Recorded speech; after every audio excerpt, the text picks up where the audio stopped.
લક્ષ્ય ન્યૂઝ, એક નજર, એક લક્ષ્ય.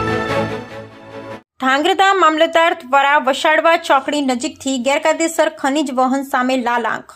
પથ્થર ભરેલા 2 ટ્રક ઝડપી પાડ્યા. ધાંગ્રધા મામલતદાર દ્વારા ધાંગ્રધા માલવણ હાઈવે પર વસાડવા ચોકડી નજીક કોઈ પણ જાતની પાસ પરમિટ વગર ગેરકાયદેસર પથ્થર ખનીજ વહન કરતા 2 ટ્રકને ઝડપી લીધા હતા, જેમાં સરેઆમ ગેરકાયદેસર ખનનમાં તમામ નિયમોની એસી-તેસી કરવામાં આવતી જોવા મળી હતી. ધાંગ્રધા માલવણ હાઈવે પર વસાડવા ચોકડી પાસેથી ધાંગ્રધા મામલતદાર દ્વારા પરમિટ વગર ખનીજ વહન કરતા 2 ટ્રકને ઝડપી લીધા હોવાની વિગતો મળી રહી છે. જોકે ધાંગ્રધા પંથકમાં કોઈ પણ રોકટોક વગર પથ્થર, રેતી અને સફેદ માટીના ગેરકાયદેસર રીતે થતી ચોરી આમ બની છે.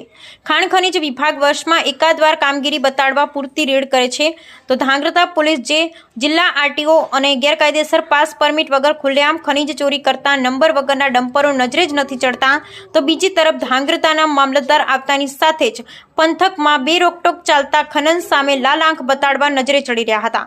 જોકે નવી જગ્યાએ શરૂઆતમાં રોફ જમાવવા અધિકારીઓ જે રીતની કામગીરી બતાડે છે, એવી શરૂઆતની કામગીરી જ બની રહેશે કે પરિસ્થિતિ પોતાના તાબે નજરે ચડતા અધિકારી પોતે પણ અન્ય પ્રશાસન જેમ ધૃતરાષ્ટ્રવાળી લાઇનમાં બેસી અંધાપો બતાડશે, એ જોવાનું રહ્યું. અને હાલ તો ધાંગ્રધા મામલતદાર દ્વારા ધાંગ્રધા માલવણ હાઈવે પર વસાડવા ચોકડી નજીક કોઈપણ જાતની પાસ પરમિટ વગર ગેરકાયદેસર ટ્રકમાં પથ્થર ખનીજ વહન કરતા 2 ટ્રકને ઝડપી પાડ્યા હતા, જેમાં સરેઆમ ગેરકાયદેસર ખનનમાં તમામ નિયમોની એસીની તેસી કરતા આવતા હોવાની જોવા મળી હતી. Bureau report Brijesh Trivedi, Surendranagar.